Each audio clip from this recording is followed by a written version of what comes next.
یہ اس زمانے کا واقعہ ہے جب عرب کی سرزمین پر حق اور باطل کے درمیان فیصلہ کن مارکے ہو رہے تھے۔ یہودیوں کا علاقہ خیبر مضبوط قلعوں، اونچی فصیلوں اور جنگجوؤں سے بھرا ہوا تھا۔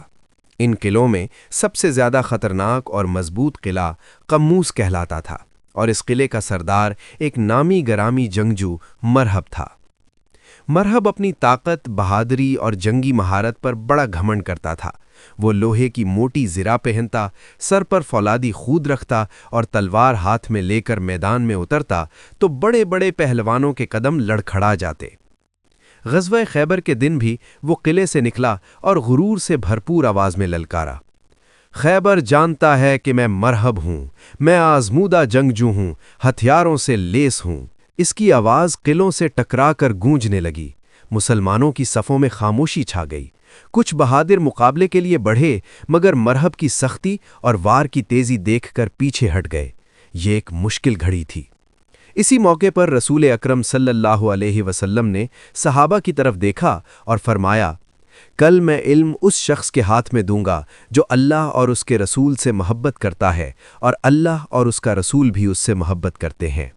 اللہ اس کے ہاتھ پر فتح عطا فرمائے گا۔ یہ سن کر ہر صحابی کی خواہش تھی کہ یہ سعادت اسے نصیب ہو۔ اگلی صبح سب نگاہیں رسول اللہ صلی اللہ علیہ وسلم کی طرف لگی ہوئی تھیں۔ آپ صلی اللہ علیہ وسلم نے فرمایا، علی کہاں ہے؟ عرض کیا گیا، یا رسول اللہ صلی اللہ علیہ وسلم، ان کی آنکھوں میں تکلیف ہے۔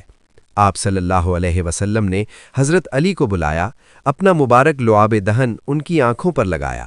اللہ کے حکم سے فوراً شفا ہو گئی، جیسے کبھی تکلیف تھی ہی نہیں۔ پھر نبی کریم صلی اللہ علیہ وسلم نے علم حضرت علی کے ہاتھ میں دے دیا۔ حضرت علی نے عرض کیا، یا رسول اللہ صلی اللہ علیہ وسلم، میں کس بات پر جم کروں؟ آپ صلی اللہ علیہ وسلم نے فرمایا، انہیں اللہ کی طرف بلاؤ، اگر وہ مان جائیں تو ٹھیک، ورنہ اللہ کے حکم سے مقابلہ کرو۔ حضرت علی اللہ کا نام لے کر میدان میں اترے۔ ان کے چہرے پر وقار تھا، دل میں یقین اور زبان پر اللہ کا ذکر۔ جب مرہب نے حضرت علی کو دیکھا تو ایک بار پھر غرور سے للکارا، مگر حضرت علی نے ایمان سے بھرپور آواز میں جواب دیا۔ پھر دونوں کے درمیان گھماسان کی جنگ شروع ہو گئی۔ تلواریں ٹکرائیں، میدان میں گرد اڑی اور ہر وار کے ساتھ زمین لرزتی محسوس ہوتی تھی۔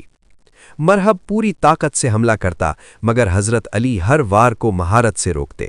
اچانک مرہب نے ایک بھرپور وار کیا، جس سے حضرت علی کی ڈھال گر گئی۔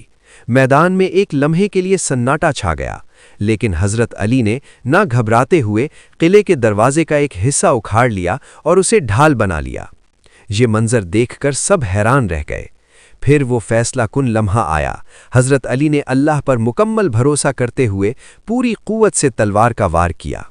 یہ وار مرہب کے غرور، طاقت اور باطل سب کو کاٹتا ہوا اس پر پڑا۔ مرہب زمین پر گر پڑا اور اس طرح باطل کا سب سے بڑا ستون ٹوٹ گیا۔ مرہب کی شکست کے بعد خیبر کے قلعوں میں خوف پھیل گیا۔ ایک ایک کر کے قلعے فتح ہوتے چلے گئے اور مسلمانوں کو عظیم کامیابی نصیب ہوئی۔ یہ فتح صرف تلوار کی نہیں تھی، بلکہ ایمان، یقین اور اللہ پر توکل کی فتح تھی۔ یہ واقعہ ہمیں سکھاتا ہے کہ اصل طاقت بازوؤں میں نہیں، بلکہ دل کے یقین میں ہوتی ہے۔ حضرت علی کی بہادری غرور کے ساتھ نہیں، عاجزی اور اطاعت رسول صلی اللہ علیہ وسلم کے ساتھ جڑی ہوئی تھی۔ اسی لیے تاریخ آج بھی انہیں شیر خدا کے نام سے یاد کرتی ہے۔ یہ کہانی ہر دور کے انسان کو یہ پیغام دیتی ہے کہ جب انسان اللہ پر مکمل بھروسہ کر لیتا ہے تو ناممکن بھی ممکن ہو جاتا ہے۔